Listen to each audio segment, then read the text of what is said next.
उन्होंने अपनी ओर से मुझे संध्या के विषय को लेकर के आज के विचार रखने का निवेदन किया है। तो मैं आपको आज मनसा परिक्रमा मंत्रों को लेकर के आज का मेरा व्याख्यान होगा। महानुभावों, वैदिक संध्या में 3 महत्वपूर्ण विधाएं हैं। अगमर्षण सूक्त है, जो हमारे चित्त को निर्मल करने के लिए, अघ माने पाप, मर्शन माने दूर करना, और मनसा परिक्रमा है, वो ईश्वर के अस्तित्व को स्वीकार्यता धारण कराने के लिए मनसा परिक्रमा की बात आई। और तीसरा जो है उपस्थान प्रकरण है, उसमें हम ईश्वर प्रणिधान के द्वारा अपने जीवन को ईश्वरमय बना करके समाधि की उच्च अवस्थाओं को प्राप्त करके संयम आदि को सिद्ध करने की बात आई। तो ये तीनों विभाग में से आज दूसरा विभाग मनसा परिक्रमा मंत्रों पर हम विचार करेंगे। मनसा परिक्रमा प्रकरण में 6 मंत्र हैं। प्रत्येक मंत्र में 3-3 चरण हैं। पहला चरण हरेक मंत्र का अलग अलग है और बचे हुए 2 चरण एक जैसे हैं, है ना। तेभ्यो नमो धिपतिभ्यो नमो रक्षितृभ्यो नमः इषुभ्यो नमः एभ्यो अस्तु योस्मान् द्वेष्टि यं च वयं दुष्मस्तंभोजं वेदद्मः। तो ये एक जैसा है हर एक मंत्र में, परंतु इसका जो प्रथम चरण है हर एक मंत्र का, वो पृथक पृथक है, उसका अर्थ पृथक पृथक है। अब इसको हम थोड़ा सा समझ लेते हैं। हर एक मंत्र का पहला चरण ज्ञान कांड है, दूसरा चरण कर्म कांड है और तीसरा चरण उपासना कांड है। ऐसा समझना चाहिए, ऐसा मुझे समझ में आया है। तो पहले चरण में 4 बातों का उल्लेख है हर एक मंत्र में, वो अलग अलग है। सबसे पहले तो दिशा है, फिर उस दिशा का अधिपति ईश्वर है, फिर उस दिशा का रक्षिता है, फिर उस दिशा का इशु है। यानी 4 चीजों पर हमको चिंतन करना है। दिशा, उसका अधिपति ईश्वर, ईश्वर का एक नाम विशेषण के रूप में आ जाता है, और तीसरा रक्षिता और चौथा इशु। प्राची से शुरू करके ऊर्ध्वा तक 6 दिशाएं ली गई हैं। पहला है प्राची, सामने की दिशा। दूसरा है दाहिनी ओर, दक्षिणा दिशा। तीसरा है पीछे की ओर, प्रतीची दिशा। चौथा है बाईं ओर, उदीची दिशा। पांचवा है ध्रुवा, नीचे की दिशा। और छठा है ऊर्ध्वा, ऊपर की दिशा। हर एक मंत्र का अधिपति अलग अलग है। वैसे तो ईश्वर एक है, ईश्वर के नाम उसके गुण कर्म स्वभाव के आधार पर होते हैं।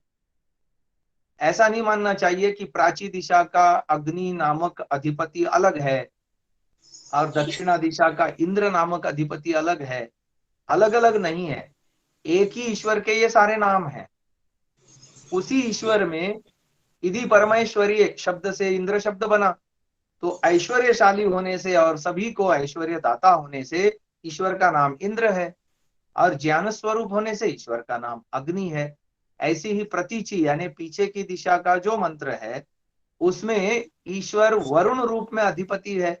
वरुण अर्थात सारे संसार का राजा, सबका स्वामी, सबका रचयिता, धारण पालन पोषण करता, सबका राजा, सबको कर्मों का फल देने वाला, सबका नियंता होने से उसका नाम वरुण है। ऐसे ही उदीची बाईं दिशा का अधिपति सोम है।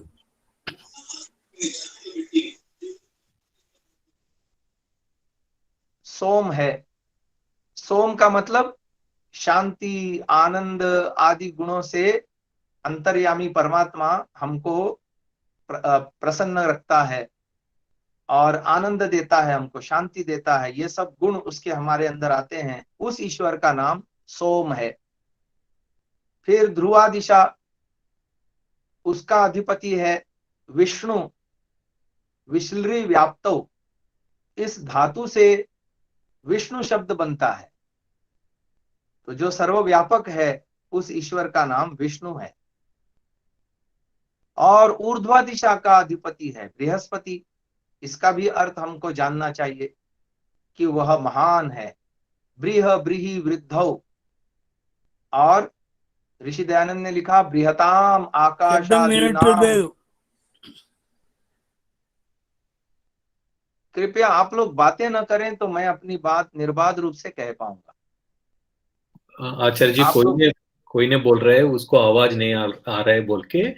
प्रॉब्लम उसके पास है, हमारे पास नहीं। उसको मैं हाँ సూచన చేస్తాను. శంకరయ్య గారు, అది మీ ఒక్కలకే వినబడట్లేదండి, అందరికీ విస్తుంది. మేము తర్వాత రికార్డింగ్ పెడతాము, మీరు వినండి. నమస్తే. हाँ, तो मैं बता रहा था ऊर्ध्वा दिशा का बृहस्पति। बृहस्पति, बृहत और पति, ये दो शब्द मिल करके बृहस्पति बना है। बृह ब्रीहि वृद्धौ धातु से बृहस्पति।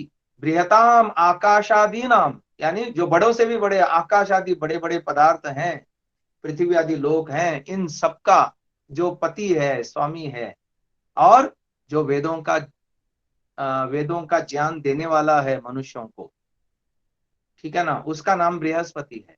तो ये तो हो गया अधिपति। अब आते हैं रक्षिता और इशु पर। हर एक मंत्र का एक एक रक्षिता है और हर एक मंत्र का एक एक इशु है। अब रक्षिता क्या है, इशु क्या है? इशु कहते हैं बाण, और रक्षिता माने रक्षा करने वाला।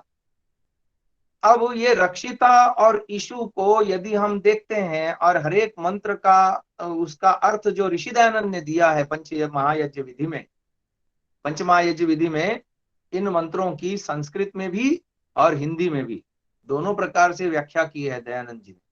और उसमें जो अर्थ दिए हैं उनका यदि अनुशीलन करते हैं तो हमको पता चलता है कि उसमें 3 प्रकार की चीजें हैं।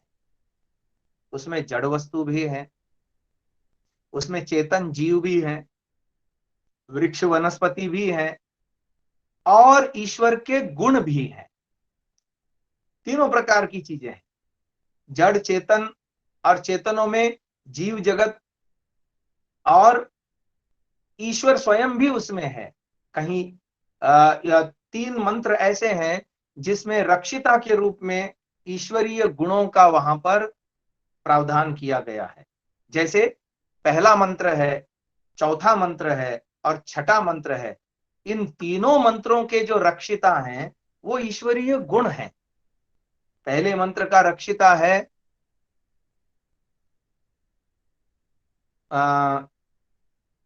असितः। असितः पहले मंत्र में, प्राचीदिक अग्नि अधिपति असितः, है ना। तो ये असितः ईश्वर का एक नाम है। बंधन रहित होने से ईश्वर को हम असितः कहते हैं। तो इसका संबंध सीधा ईश्वर से जुड़ा कि वो बंधन रहित है। बंधन रहित केवल एक ही वस्तु है और वो है ईश्वर। बाकी हम सारे जीव कभी बंधन अवस्था में आते हैं, कभी मुक्ति में चले जाते हैं। तो ये चौथे मंत्र का जो रक्षिता है उदीची मंत्र है, उदीची दिक् सोमोधिपति स्वजः। इसमें जो स्वजः शब्द है वो रक्षिता है, और ये भी ईश्वरीय गुण है जो जन्म नहीं लेता। ईश्वर शरीर धारण नहीं करता, अजह है ना। ईश्वर स्वजः जन्म नहीं लेता, ऐसा न जन्म लेने वाला ईश्वरीय गुण है। और छठे मंत्र का, अंतिम मंत्र का जो रक्षिता है वो भी ईश्वरीय गुण है। वहां आया है श्वित्रः, ऊर्ध्वादिक बृहस्पतिरधिपति श्वित्रः रक्षिता, है ना। श्वित्र, श्वित्रः का मतलब है ईश्वर पवित्रतम है, ईश्वर में कोई अशुद्धि नहीं है। तो उस ईश्वर का नाम। तो ये तो हो गए ईश्वरीय गुण जो पहले मंत्र का, चौथे मंत्र का और छठे मंत्र के रक्षिता के रूप में हम पाते हैं। अब जड़ और चेतन दोनों प्रकार के चीजें मंत्रों में रक्षिता और ईशु के रूप में दिए गए हैं। जड़ चीजें कहाँ कहाँ हैं ये भी देख लो।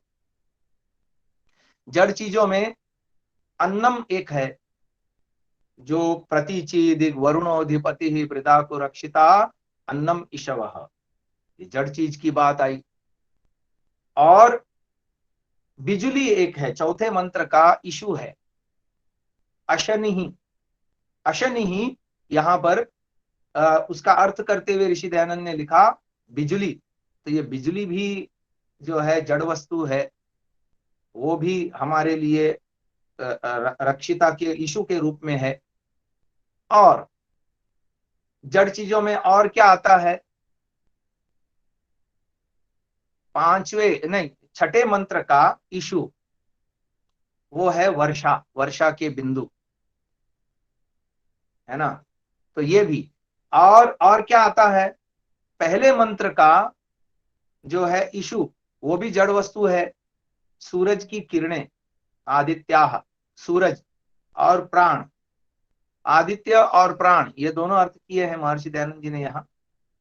तो प्राण भी जड़ वस्तु है और आदित्य भी जड़ वस्तु है। तो इतने सारे जड़ वस्तुओं का समावेश किया गया है जो 6 मंत्रों में आए। अब चेतनों के तरफ भी ध्यान देते हैं। एक है पितर शब्द, पितर वो दूसरे मंत्र में आया है ईशु रूप में। दक्षिणा दिगिंद्रोधिपति तिरश्चिराजी रक्षिता पितर। और इसका जो ईशु है वो भी तिरश्चिराजी भी जीव है, यानी टेढ़ी मेढ़ी चाल चलने वाले जीव। जो जीव ऐसे जैसे हम कहते हैं ना छिपकली, देखो छिपकली कैसे चलती है, एक बार दाएं मुड़ती है बाएं मुड़ती है, दाएं मुड़ती है बाएं मुड़ती है। सांप कैसे चलता है, ऐसे ऐसे ऐसे ऐसे चलता है। तो ऐसे टेढ़ी मेढ़ी चाल चलने वाले सरीसृप, इसको हम तिरश्चिराजी कहते हैं। तिरश्चिराजी का अर्थ ऋषि दयानंद ने ये किया है।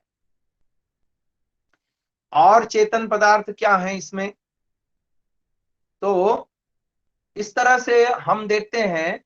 हाँ, एक है त्रिदाकु, ये वृक्ष वनस्पति, लता बेल, ये पांचवें मंत्र का रक्षिता भी है और ईशु भी है। और क्या है, अजगर आदि विषधर प्राणी त्रिदाकु के रूप में है और वो तीसरे मंत्र का है रक्षिता। तो इस तरह से हम देखते हैं जड़ चेतन पदार्थ रक्षिता और ईशु के रूप में आए हैं और ईश्वरीय गुणों का भी समावेश उसमें किया गया है। अब इसको समझना है महानुभाव, जितना जितना हम समझेंगे। मैं जब संध्या की व्याख्या करता हूं तो संस्कार नामक शब्द के साथ जोड़ करके करता हूं। संस्कार के 3 चरण होते हैं।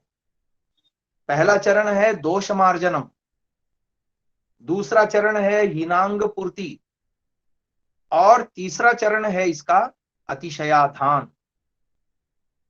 दोष मार्जनम का संबंध अघमर्षण सूक्त से है। हीनांग पूर्ति का संबंध जो अभी मैं मंत्रों की व्याख्या करने लगा हूं, ये मनसा परिक्रमा मंत्रों से है। और अतिशयाधान का संबंध उपस्थान सूक्त से है। तो हीनांग पूर्ति के संदर्भ में मनसा परिक्रमा मंत्रों का क्या विनियोग है, कोई मुझसे पूछे तो मैं यही कहूंगा, मनुष्य जीवन की सबसे बड़ी कमजोरी या यूं कहें मनुष्य जीवन का सबसे बड़ा जो है कमी है वो ये है कि उसने अपने जीवन में ईश्वर को सबसे गौण बना रखा है। ईश्वर उसके जीवन में मुख्य नहीं है। ईश्वर हमारे जीवन में लास्ट प्रायोरिटी है, फर्स्ट प्रायोरिटी नहीं है। और जिसका फर्स्ट प्रायोरिटी होता है ना उसको मुमुक्षु कहते हैं, और हम मुमुक्षु की कोटि में नहीं है। अभी खाते पीते उठते बैठते चलते फिरते या यूं कहें हमारे जीवन की प्रत्येक क्रिया ईश्वर है। अभी अभी हमारे जीवन में संसार मुख्य रूप से है। संसार को प्राप्त करने, धन कमाने, कमाए हुए धन की रक्षा करने और फिर उसकी वृद्धि करने और फिर उससे नानाविध भोगों को भोगने में जितनी शक्ति हमारी लगती है, ईश्वर प्राप्ति के लिए उतनी शक्ति हमारी नहीं लगती, उतना चिंतन हमारा नहीं होता।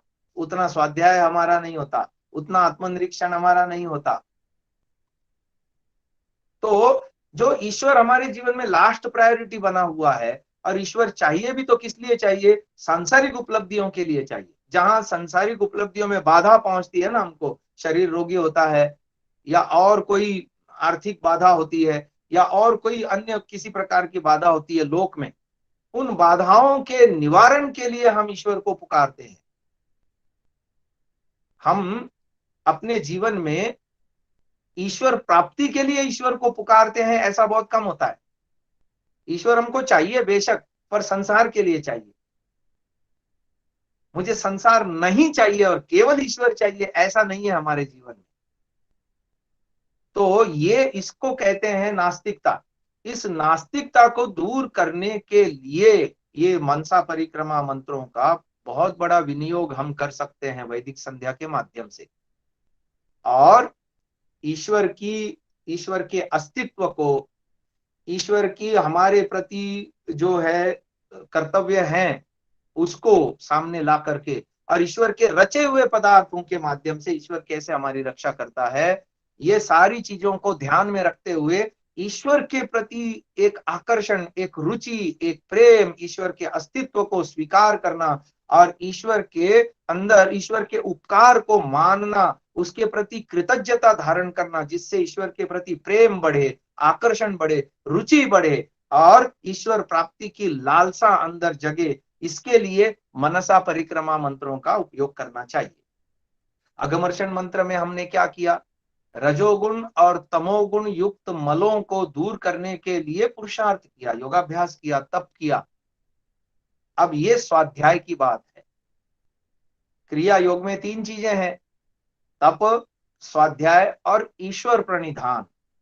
तप का संबंध हम संध्या के मंत्रों में अगमर्षण सूक्त से लगा सकते हैं, और मनसा परिक्रमण में हम स्वाध्याय के 2 विभाग हैं, एक प्रणवादि जप और मोक्ष शास्त्रों को पढ़ना। मोक्ष शास्त्रों को पढ़ने से ईश्वर का जो है स्वरूप हमको समझ में आता है, ईश्वर का हमारे जीवन में योगदान समझ में आता है, और ईश्वर क्या करता है, कितना करता है, कैसा करता है, ये सारी चीजें हमको स्वाध्याय के द्वारा पता चलती है। और फिर बैठ करके ईश्वर के नाम का जप करना, संध्या मंत्रों का जप करना, गायत्री मंत्र का जप करना, ईश्वर को अपने निकटतम अनुभव करने के लिए एकाग्र होना, और ईश्वर की कृपा को धारण करना, ये सब स्वाध्याय के अंतर्गत ही तो आ गया। महानुभाव, ये मनसा परिक्रमा का उद्देश्य है। अब आपको एक रहस्य की बातें बताते हैं। इन मंत्रों को, एक एक मंत्र को हम सुषुम्ना में नीचे से लेकर के भ्रू मध्य तक एक एक मंत्र को पिरो पिरो करके, धारणा बना बना करके इसका जप कर सकते हैं। वो कैसे करेंगे, ये मैं आपको अभी बता रहा हूं। सबसे पहले भू नामक चक्र है, सबसे नीचे पायु नामक स्थान में, जिसको हठयोग की भाषा में मूलाधार चक्र कहते हैं। वहां पर प्राची दिगग्नि रधिपति इस मंत्र को बोल करके, वहां पर धारणा बना करके इसको बोलते हैं। फिर अगले मंत्र को हम बोलेंगे तो ऊपर जो स्वादिष्ठान चक्र है, जो भुवः नामक चक्र है, प्राणायाम मंत्र में जो भुवः नामक बीज मंत्र हम बोलते हैं, जहां उस स्थान में धारणा बना करके दक्षिणा दिगिंद्रोधिपति तिरश्चिराजी रक्षिता पितर ईशव, ये वाला मंत्र बोल करके हम साधना कर सकते हैं। इसके ऊपर मणिपूरक चक्र आता है नाभि में, वहां पर हम प्रतीचि दिग वरुणोधिपति प्रदाकु रक्षिता अन्नम ईशव, इस मंत्र को बोल करके हम साधना कर सकते हैं। इसके बाद और ऊपर आइए, हृदय चक्र, अनाहत चक्र, यहां पर हम उदीची दिक् सोमोधिपति स्वजो रक्षिता अशनि ईशव, इस मंत्र को बोल करके हम साधना कर सकते हैं। इसके बाद अगला है ध्रुवा, नीचे की दिशा, ध्रुवादि विष्णुरधिपति कलमाशगिरियो, उसको कंठ में विशुद्धि चक्र है, यहां पर उसको पिरोते हुए, यहाँ पर उसकी धारणा बनाते हुए हम इस मंत्र को जपते हैं। फिर ऊपर आता है भ्रू मध्य में, यहाँ पर अंतिम मंत्र है, ऊर्ध्वादि बृहस्पति अधिपति ही श्वित्रो रक्षिता वर्षम ईशवः। इस मंत्र को बोल करके इसकी धारणा बना करके साधना करनी चाहिए। इसका आधार मैं आपको बता देता हूं। सबसे नीचे भू माने स्थूल जगत का प्रतिनिधित्व कर रहा है। उसके बाद दूसरा जो है उपस्थ नामक स्थान में जो स्वादिष्ठान चक्र है, वहां पर भुवः नामक बीज मंत्र आता है, वो हमारे सूक्ष्म भीतरी अस्तित्व की बात कह रहा है। और तीसरा स्वह नामक स्थान नाभि में, वो कारण जगत की बात कह रहा है। और यदि कोशों के दृष्टि से देखा जाए तो यहाँ नाभि में उसकी शुरुआत है, नाभि में अन्नमय कोश का केंद्र है। फिर आगे ऊपर चलिए, हृदय, हृदय जो है हमारा प्राणमय कोश का केंद्र है। और ये कंठ विशुद्धि चक्र जो है हमारा मनोमय कोश का केंद्र है। और ऊपर चलिए, भ्रू मध्य हमारा विज्ञानमय कोश का केंद्र है। और सबसे अंत में तालु में आनंदमय कोश का केंद्र है। महानुभावों, इन एक एक मंत्रों के यदि अधिपति, रक्षिता आदि की बात यदि आप देखेंगे तो ये आपको बराबर संगति बैठ जाएगी। और आप सबसे पहले तो हमको ये करना चाहिए कि संध्या के मंत्र हमको कंठस्थ होने चाहिए। फिर दूसरा काम है, संध्या में आए हुए मंत्रों के अंदर आए हुए शब्दों का ऋषि दयानंद कृत अर्थ हमको आना चाहिए। कोई बहुत कठिन काम नहीं है। यदि एक एक मंत्र को भी लेंगे तो एक सप्ताह के अंदर ही एक मंत्र का अर्थ हम आसानी से, यानी बड़ी उम्र के लोगों के लिए कह रहा हूं मैं, छोटे बच्चे तो और भी अधिक जल्दी कर सकते हैं। तो यहाँ पर सत्संग सुनने वाले स्वाभाविक है बड़ी उम्र के लोग हैं, तो एक दिन में एक मंत्र नहीं होता, ऐसे मान के चलो 6 दिन में भी एक मंत्र हो जाए तो भी कोई घाटा थोड़ी है, लाभ ही है। तो हमको संध्या अर्थ सहित करनी चाहिए, तो शब्दों का अर्थ आना चाहिए। फिर उन अर्थों को जब अर्थ पूर्वक मंत्र का उच्चारण हम करते हैं, और फिर जैसा मैं कह रहा हूं एक एक चक्र में धारणा बना करके करते हैं और वहां अर्थ पूर्वक जप करते हैं, तो मन बिल्कुल आसानी से एकाग्र हो जाता है। महानुभाव, धारणा ध्यान समाधि बन जाती है।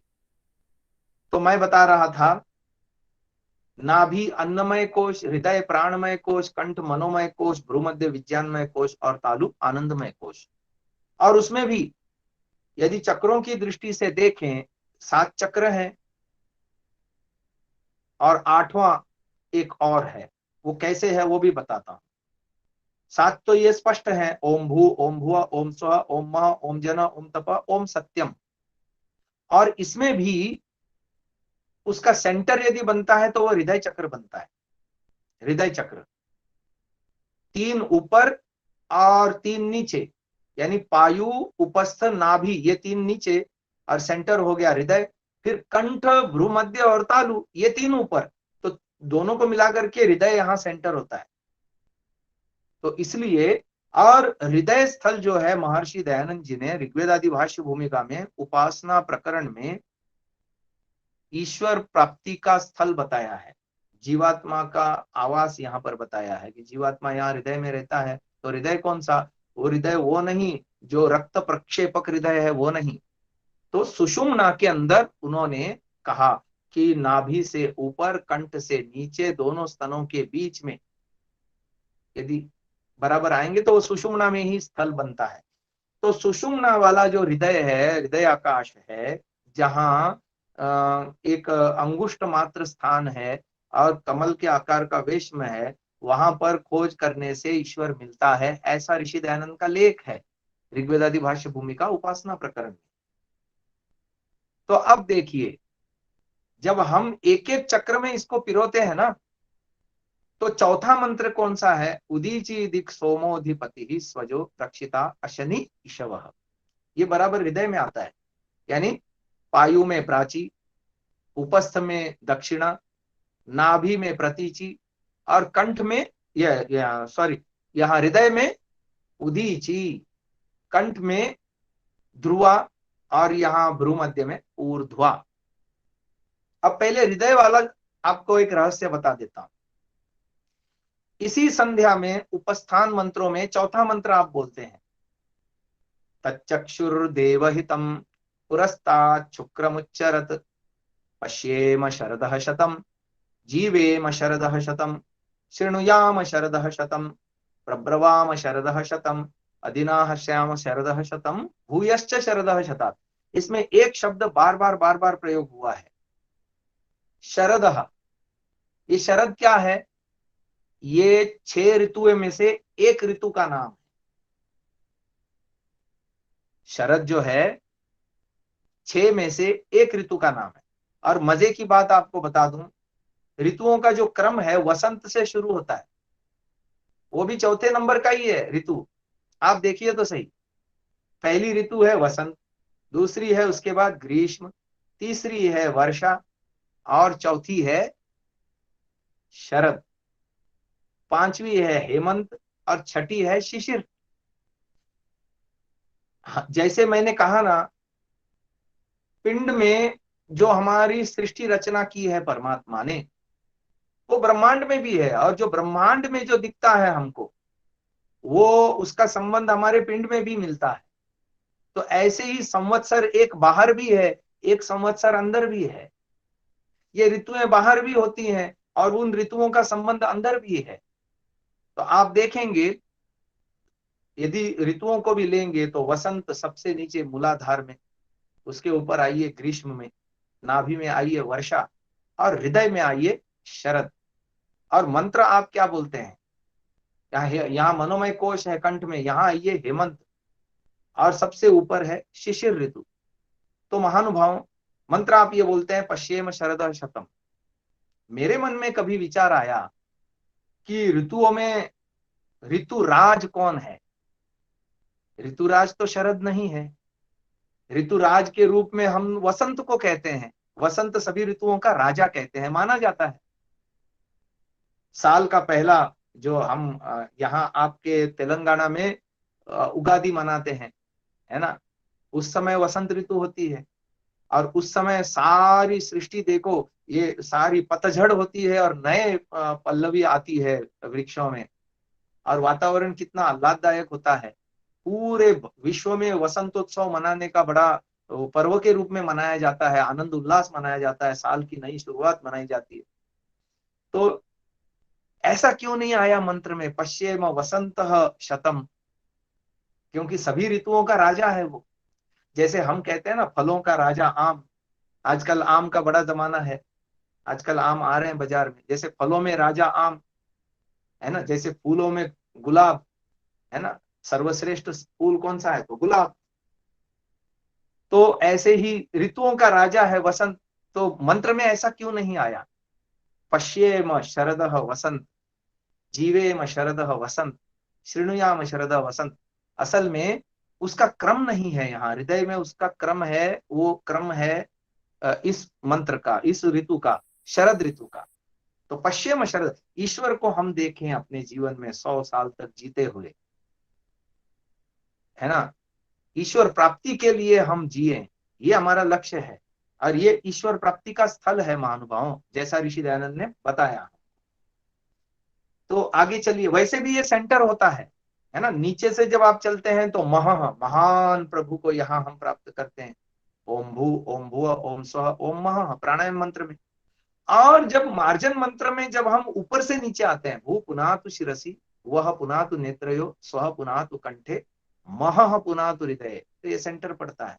तो यहाँ पर पश्येम शरदः शतम, जीवेम शरदः शतम, शृणुयाम शरदः शतम, प्रब्रवाम शरदः शतम, अधिनाः स्याम शरदः शतम, भूयश्च शरदः शतात्।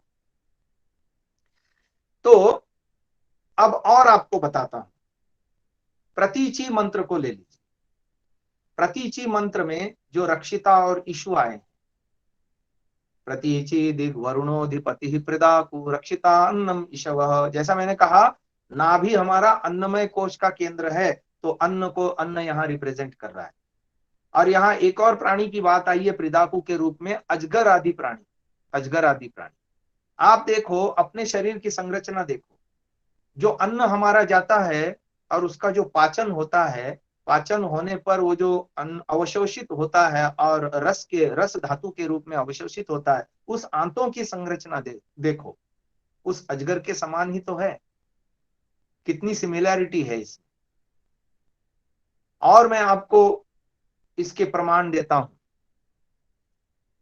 आप राष्ट्रीय प्रार्थना कहते हो, राष्ट्रीय प्रार्थना में एक प्रार्थना की गई है, निकामे निकामे नः पर्जन्यो वर्षतु, है ना। इस मंत्र में आता है, आ ब्रह्मन् ब्राह्मणो ब्रह्मवर्चसी जायताम, आराष्ट्रे राजन्य शूर ईशव्योति व्याधि महारथो जायताम, दोग्ध्री धेनुर्वोढ़ा नड्वानाशो सप्ति पुरंधिर्योषा जिष्णुरथेष्ठाः, सभेयो युवास्य यजमानस्य वीरो जायताम, निकामे निकामे नः पर्जन्य वर्षतु। अब देखिए, निकामे जब जब मैं चाहूं, कामना मेरी जब जब मैं इच्छा करूं तब तब, यानी वृष्टि यज्ञ की संकल्पना भी इसके साथ जुड़ी हुई है। माए प्रवचन चालू हमारे, तो निकामे नह पर्जन्यो वर्षतु, जब जब मैं चाहूं तब तब पर्जन्य करा सकूं, है ना। ये एक भावना है। अब पर्जन्य की बाह्य सृष्टि में क्या है कि ये जो समुद्र का पानी है, सूरज भगवान इसको ऊपर खींचते हैं, है ना, और ऊपर जाने पे उसको ठंडक मिलती है तो वो बादलों में कन्वर्ट होता है। और वही जब बादल हवा के लहरों के साथ टकराते हैं तो वो जो है बर्फ, जो है बर्फ बना हुआ बादल, वो छिन्न भिन्न होता है और हवा की लहरों में टकरा करके वो और टुकड़े टुकड़े होकर के बिंदु रूप में होकर के वर्षा के रूप में बरसता है धरती पर। तो जब वर्षा होके पानी धरती पर बरसता है तो ये जो मई के महीने में, जेठ के महीने में पूरी धरती जो है सूखी हो जाती है, और वही आषाढ़ महीने में, है ना, जब वर्षा होती है तो वही धरती हरी भरी हो जाती है, वृक्ष लता बेल वनस्पति आदि से भर जाती है। अब मनसा परिक्रमा में आइए, ध्रुवा मंत्र आता है यहाँ नीचे मनोमय कोश में, और ऊर्ध्वा मंत्र आता है यहाँ ऊपर भ्रूमध्य में विज्ञानमय कोश में। विज्ञानमय कोश के क्या घटक हैं? विज्ञानमय कोश के घटक हैं बुद्धि और 5 ज्ञानेंद्रियां और चित्त। और यहां नीचे आइए, मनोमय कोश के क्या घटक हैं? मनोमय कोश के भी 7 घटक हैं। एक है मन और 5 कर्मेंद्रियां और अहंकार, ये मनोमय कोश के घटक हुए। अब आप देखिए, संगति लगाइए, निकामे निकामे नः पर्जन्यो वर्षतु, ये विज्ञानमय कोश हमारा है और ये मनोमय कोश हमारा है।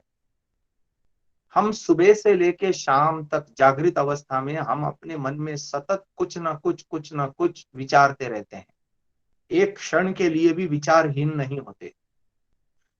सुषुप्ति गाढ़ निद्रा में हमारा मन शांत हो जाता है, वरना स्वप्नावस्था में और जागृत अवस्था में ये मन सतत क्रियाशील रहता है ना। मंत्र भी आप बोलते हैं, यज्जाग्रतो दूरमुदयति दैवम तदुसुप्तस्य तथैवैति, चाहे जागृत अवस्था में हो चाहे स्वप्न अवस्था में हो, दूर दूर जाने का इसका स्वभाव है।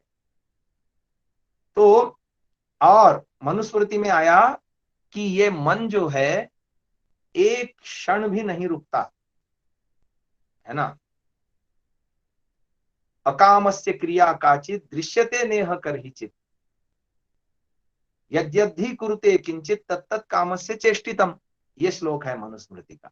यानी कोई मन में विचार रुकते ही नहीं। तो अब आप देखिए, मन को समझिए धरती है, और ये विज्ञानमय कोश को समझिए आकाश है। और विज्ञानमय कोश में बुद्धि है, ज्ञान है, और मन हमारा कर्म करने का साधन है। तो ज्ञान और कर्म, हम कर्म कब कैसे करते हैं, जैसा हमारा ज्ञान होता है। ज्ञान यदि उत्तम होगा, अच्छा होगा, सु होगा, तो हमारे कर्म भी अच्छे होंगे, सु होंगे, उत्तम होंगे। और ज्ञान हमारा यदि बिगड़ा होगा, या हमारी बुद्धि में रजोगुण तमोगुण छाया होगा, तो जो है कर्म भी हमारे वैसे राजस और तामस होंगे, दुखदायी होंगे, अज्ञान बढ़ाने वाले होंगे। तो महानुभाव, निकामे निकामे नह पर्जन्य वर्षतु, हम ईश्वर से जुड़ करके, और यहाँ देखो ध्रुवा में वृक्ष लता बेल वनस्पति आदि हैं, और ऊपर प्राण और आदित्य है, सूर्य है। सूर्य यही तो कराता है, वर्षा कराने में सूर्य मुख्य कारक है। ये समुद्र का पानी खींच करके ऊपर ले जाता है और बादलों के रूप में बना देता है और वर्षाता है। महानुभाव, तो ये इस तरह से हम मनसा परिक्रमा का प्रावधान एक एक चक्रों में पिरोते हुए कर सकते हैं। ये एक बात मैंने आपको बताई। अब जैसा कि मैंने अपने प्रवचन में शुरुआत में कहा कि पहला चरण ज्ञान कांड है, दूसरा चरण कर्म कांड है, तीसरा चरण उपासना कांड है। पहले चरण के माध्यम से ईश्वर के एक एक गुण का हम ज्ञान करते हैं कि ईश्वर ज्ञान स्वरूप अग्नि है, ऐश्वर्यशाली ऐश्वर्य देने वाला इंद्र है, इस संसार का सर्वोत्तम राजा वरुण है, शांति आदि गुणों से आनंदित करने वाला अंतर्यामी सोम है, और सर्वव्यापक विष्णु है, और बड़ों से भी बड़े ब्रह्मांडों का पालन करने वाला बृहस्पति है, वेदों का ज्ञान देने वाला ईश्वर बृहस्पति है। ये सब हम ज्ञान प्राप्त कर रहे हैं, और रक्षिता और ईशु के माध्यम से भी हम ज्ञान प्राप्त कर रहे हैं कि कैसे ईश्वर हमारी रक्षा करता है। ये पदार्थ उसी ने रचे हैं। असल में मैं आपको बताऊं, हम ईश्वर की सृष्टि का उपयोग तो लेते हैं, पर ईश्वर को हम धन्यवाद नहीं देते, अंदर से कृतज्ञ नहीं होते। हमको ये सब मुफ्त में मिला है ना, हमको इसकी कीमत नहीं चुकानी पड़ी है। इसलिए हम ईश्वर के कर्तृत्व को, ईश्वर के योगदान को, ईश्वर के महत्व को अपने जीवन में वैसा अनुभव नहीं करते। फ्री की मिली हुई चीज की कीमत नहीं करता ना आदमी। जो वस्तु मुफ्त में मिलती है उसकी कीमत नहीं होती। ये सारा शरीर ईश्वर ने मुफ्त, सारा ब्रह्मांड ईश्वर ने हम जीवों के लिए रचा, अपने लिए तो नहीं रचा। इस सृष्टि का ईश्वर को कोई अपने लिए लाभ नहीं है, वो हमारे लिए रचता है। दूसरी बात, इसको रचने का हमसे कोई चार्ज नहीं लेता, फ्री ऑफ कॉस्ट रचता है ये सारी सृष्टि। लेकिन हम उसको भूल जाते हैं कि ईश्वर ने रचा है, हमको ये फ्री में मिला है। जिस चीज को हम पैसा देके खरीदते हैं ना, वो चीज हमारे लिए महत्वपूर्ण होती है, लेकिन जो चीज हमको मुफ्त में मिलती है उसका हमको महत्व नहीं होता है ना। तो आप देखिए, ऐसा ही है हमारे जीवन में। इसलिए ईश्वर का महत्व नहीं है। ये शरीर ईश्वर ने बना करके दिया, पर हम इसका स्वामी ईश्वर को नहीं मानते, अपने आप को मानते हैं।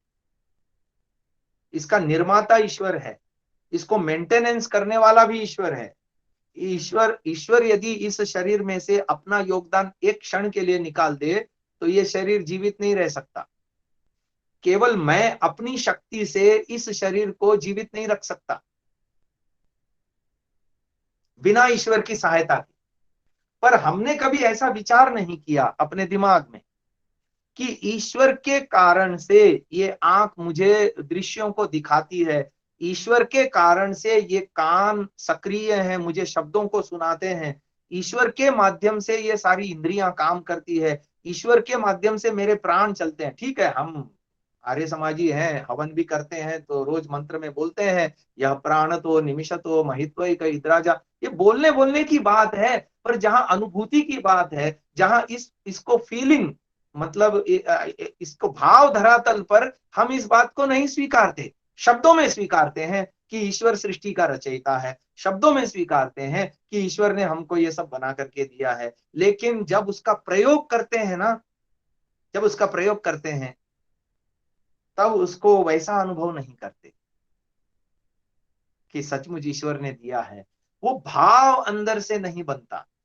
वो भाव बनाने की प्रक्रिया है ये मनसा परिक्रमा, कि हम इस बात को अनुभव करें। असल में संसार और सांसारिक आकर्षण और संसार के प्रति हमारा प्रयत्न इतना अधिक है कि ईश्वर के लिए जगह बहुत कम बच गई है मन में। तो वही वही ज्यादा है, तो उसी तरफ ज्यादा है। हमारी सारी एनर्जी, हमारी सारी ऊर्जा, हमारा सारा चिंतन, हमारा सारा प्रयत्न संसार उन्मुख होने से ब्रह्म उन्मुखता नहीं है, ब्रह्म विमुक्ता है हमारी। और वो संसार, देखो संसार को छोड़ना नहीं है। क्या छोड़ेंगे आप? खाना पीना छोड़ेंगे, वस्त्र पहनना छोड़ेंगे, मकान में रहना छोड़ेंगे? कुछ नहीं छूटता। बस ईश्वर को ऐड और कर लो अपने जीवन में। किस रूप में? कि ईश्वर के कारण मेरा अस्तित्व है, ईश्वर के कारण से ये मुझे शरीर मिला है, ईश्वर मेरे जीवन का रक्षक है, पालक है, पोषक है। ये सारा जो शरीर है चल रहा है, ये ईश्वर के कारण से चल रहा है। कभी ऐसा सोचने का प्रयास करें। मनसा परिक्रमा का उद्देश्य यही है कि हम ईश्वर के अस्तित्व को अपने जीवन में धारण करें। इन मंत्रों के माध्यम से ईश्वर के रचे हुए पदार्थों में ईश्वर की लीला को देखें और ईश्वर के योगदान को देखें अपने जीवन में और इसको समझें। तो इसीलिए ये दूसरा चरण जो है कर्मकांड का है। ये कर्मकांड ये करना है यहाँ पर ईश्वर प्रणिधान के रूप में, कि तेभ्यो नमो, अधिपतिभ्यो नमो, रक्षितृभ्यो नमः, ईशोभ्यो नमः, एभ्यो अस्तु। तेभ्यो नमो, तेभ्यो माने जो अधिपति है, जो रक्षिता है, रक्षिता रूप में हमारे जीवन में योगदान देने वाला ईश्वर है। यहाँ ईश्वर का तात्पर्य है जो ईशु रूप में ईश्वर हमारे जीवन में योगदान दे रहे हैं। तेभ्यो माने उन सबको। संस्कृत में नमः शब्द जिसके साथ जुड़ता है उसमें चतुर्थी विभक्ति लगती है। व्याकरण का सूत्र है नमः स्वस्ति स्वाहा स्वधा अलम वषड योगाच्च। इस सूत्र से चतुर्थी विभक्ति लगती है, इसलिए तेभ्यः बहुवचन है। तेभ्यः क्यों है, बहुवचन क्यों है? क्योंकि तीन तीन चीजें हैं। एक तो अधिपति है और एक रक्षिता है, एक ईशु है। उन सबको नमो, नमो माने क्या? उसमें हम ईश्वर के योगदान को देखें, है ना, और समझें और जानें और ईश्वर के महत्व को जीवन में धारण करें। ये है तेभ्यो नमो। अधिपतिभ्यो नमो, रक्षितृभ्यो नमः, ईशुभ्यो नमः। फिर एक एक का भी विभाग करके बताया कि उन चीजों को हम अपने जीवन में स्वीकार करें। ये कर्मकांड की बात हुई। अब अंतिम चरण मंत्र का उसको भी समझाते हैं। अंतिम चरण है यो अस्मान द्वेष्टि यम वयम दुष्मः तम वो जंभे दद्मः। महानुभाव, इसको थोड़ा गहराई से समझना चाहिए और इसका उपासना कांड से क्या संबंध है वो भी मैं बताता हूं। उपासना कब सिद्ध होती है? जब जीवन में सात्विकता बढ़ती है, क्योंकि रजोगुण विक्षेप पैदा करता है और तमोगुण तो अज्ञान पैदा करके जो है ईश्वर से दूर ले जाता है। दुख अज्ञान बढ़ा देता है जीवन में तमोगुण। और रजोगुण चंचलता पैदा कर देता है, जो एकाग्र नहीं होने देता। और एकाग्र हुए बिना ईश्वर साक्षात्कार नहीं होने वाला, आत्म साक्षात्कार नहीं होने वाला। अति सूक्ष्म वस्तुओं का साक्षात्कार, मन इंद्रियां आदि, उनका नहीं होने वाला। और ये विक्षेप पैदा करता है द्वेष, ये चंचलता पैदा करता है द्वेष। तो द्वेष क्या है उसको पहले समझें और तब यो अस्मान द्वेष्टि यम च वयम द्विष्मः कैसे होगा इसको भी मैं आगे बताऊंगा। तो क्या है ये द्वेष? महर्षि पतंजलि ने सूत्र बनाया साधन पाद में, 8वां सूत्र है दुखानुशयी द्वेषः, सुखानुशयी रागः, दुखानुशयी द्वेषः। वहां पर व्यास जी ने भाष्य लिखा है वो भाष्य को यदि हम ध्यान से सुने, समझें, अपने जीवन के साथ उसको जोड़ें और जोड़ने के बाद योगाभ्यास करें, तो हम द्वेष सागर से ऊपर आ सकते हैं और उपासना योग में हमारी बहुत तीव्र गति हो सकती है। तो व्यास भाष्य में क्या लिखा है? दुखाभिज्ञस्य दुःखानुस्मृति पूर्वो दुःखे तत्साधने वा यह प्रतिघो मन्युः जिघांसा क्रोधः सद्वेषः। तो दुख प्राप्त कर लेने पर दुख देने वाले साधनों की स्मृति पूर्वक जिसने दुख दिया है या जिससे दुख मिला है उसके प्रति चार बातें आई हैं। पहली बात तो आई है कि मन में प्रतिहिंसा, मन्यु प्रतिकार करने की भावना, प्रतिगह। फिर दूसरा आया मन्यु, मन्यु विरोध करने की या प्रतिहिंसा करने की भावना। और फिर आया कि जिघांसा मारने की इच्छा, और क्रोध माने बाह्य गुस्सा। ये सारा द्वेष के अंतर्गत गिना गया है व्यास जी के द्वारा इस सूत्र के भाष्य में। तो महानुभावों, आज मैं आपको एक बात महत्वपूर्ण बताता हूं। लोग हमें दुख देते हैं हमारे प्रति अन्याय पूर्वक आचरण करके। हमको गुस्सा कब आता है, क्रोध कब आता है? जब हमारा मन के अनुसार दूसरे लोग व्यवहार नहीं करते या हमारी इच्छा के विपरीत व्यवहार कर देते हैं। दोनों ही अवस्था में हमको क्रोध आता है।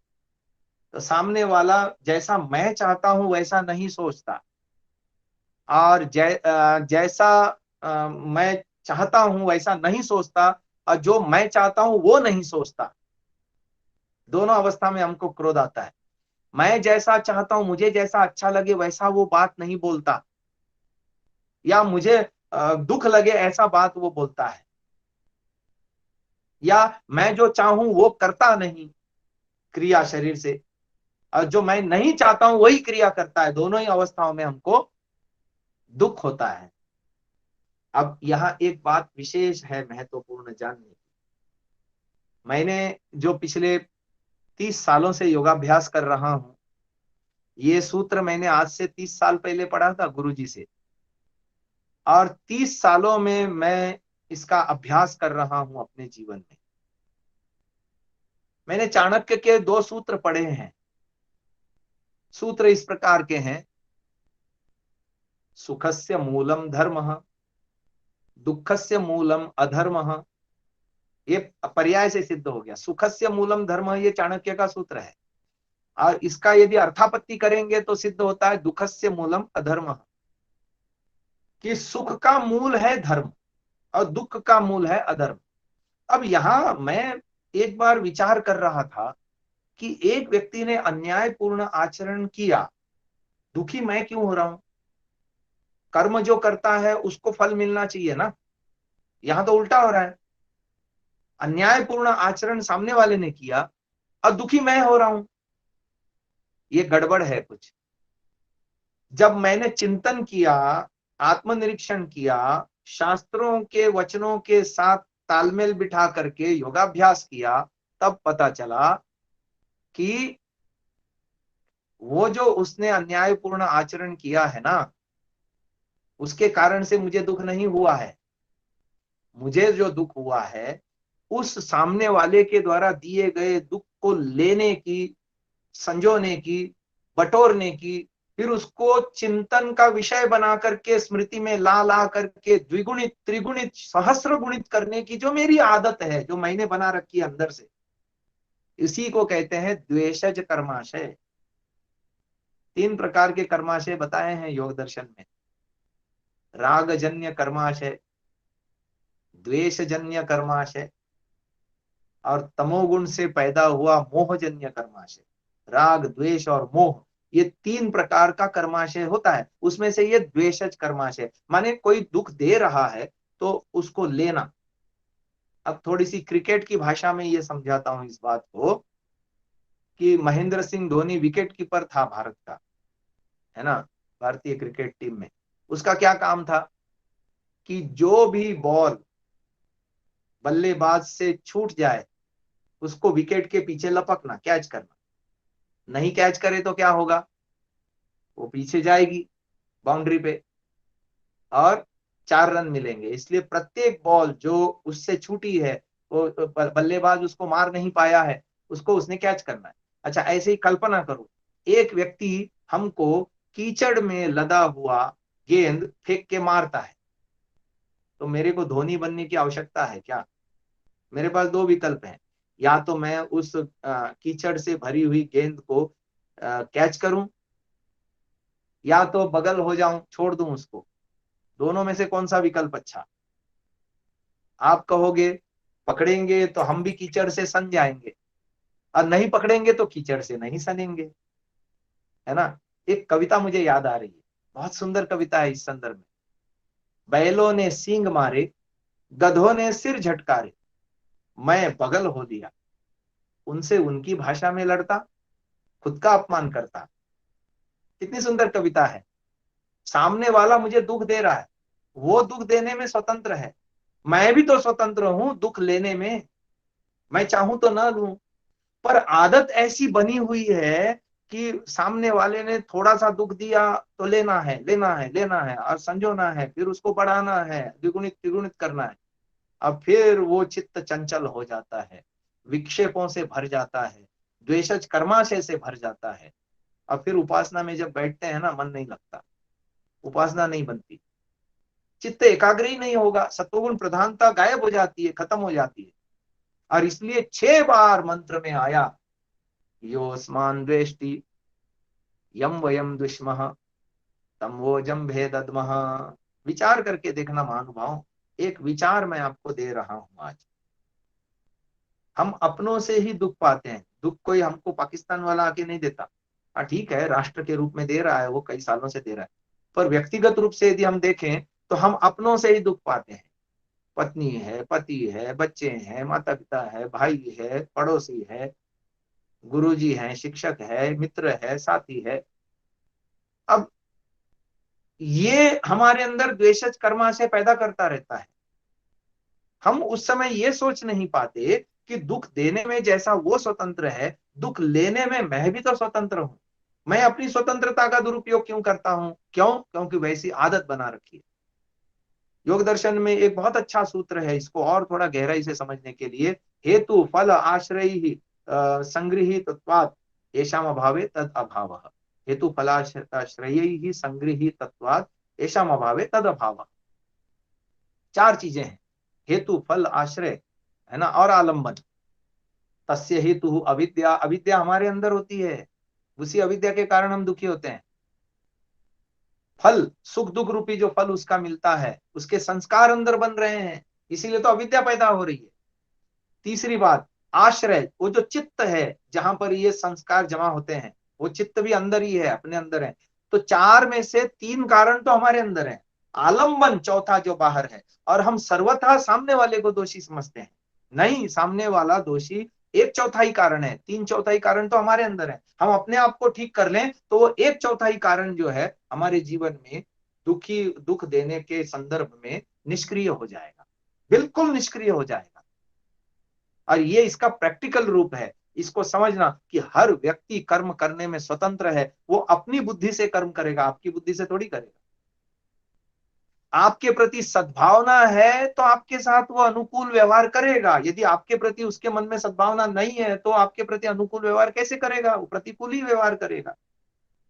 आप ऐसा मान के बैठे हैं कि उसने मेरे साथ अनुकूल व्यवहार सदैव करना चाहिए, ये आपकी भूल है, क्योंकि आप भी तो सबके साथ सदैव अनुकूल व्यवहार नहीं कर पाते। तो जैसा आप दूसरों के साथ सदा अनुकूल व्यवहार नहीं कर पाते, वैसा दूसरे के साथ क्यों नहीं समझते? लेकिन नहीं, हम अपने लिए सबसे अनुकूल व्यवहार करना चाहते हैं, पर हम प्रत्यक्ष में सबके साथ अनुकूल व्यवहार नहीं कर पाते, वहां हम भूल जाते हैं।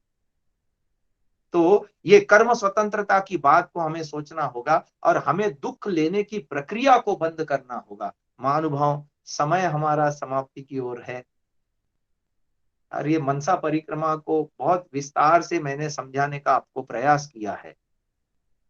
किसी को कोई बात कम समझ में आई हो या कोई शंका हो इस विषय में तो पूछ सकता है, हमारे पास 2 मिनट हैं।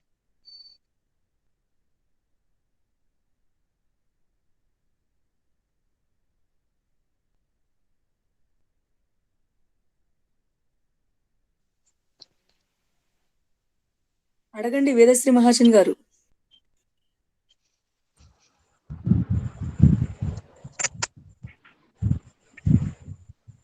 आचार्य जी नमो नमः। नमस्ते नमस्ते आचार्य जी। जी, कहिए।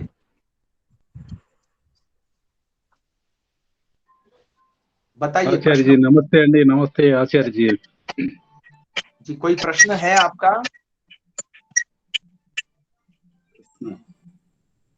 अच्छा, सारा विषय समझ में आ गया, बहुत अच्छा। बहुत सरल भाषा में बताइए आपने, सबको समझ में आ गया। इसलिए हिंदी भाषा बहुत लोगों को कम समझ में आने के बाद भी आपकी सरलता से सबको समझ में आ गई। जी, बहुत धन्यवाद आपको। हाँ, असल में निजामाबाद आर्य समाज से जुड़े हुए लोग स्वाध्यायशील हैं, हाँ, नियमित संग करने वाले हैं, हाँ, इसलिए और फिर मैंने भी प्रयास किया है कि सरल करके बताऊं। विषय बहुत गूढ़ है, हाँ, वस्तु संध्या का विषय बहुत गूढ़ है और बहुत रहस्य है इसमें। मैंने प्रयास किया है, आप लोगों को समझ में आया, मेरा सत्संग में उपस्थित होना सार्थक हो गया। धन्यवाद। आपको सबकी ओर से बहुत नमस्ते बहुत पंडित जी। धन्यवाद। आचार्य जी नमस्ते जी। नमस्ते नमस्ते। आचार्य जी नमस्ते। मैं विजय कुमार। नमस्कार आचार्य जी जी जी, नमस्ते जी। ठीक है, समय समाप्त हो गया है संध्या तो के इसको बारे यही। में आप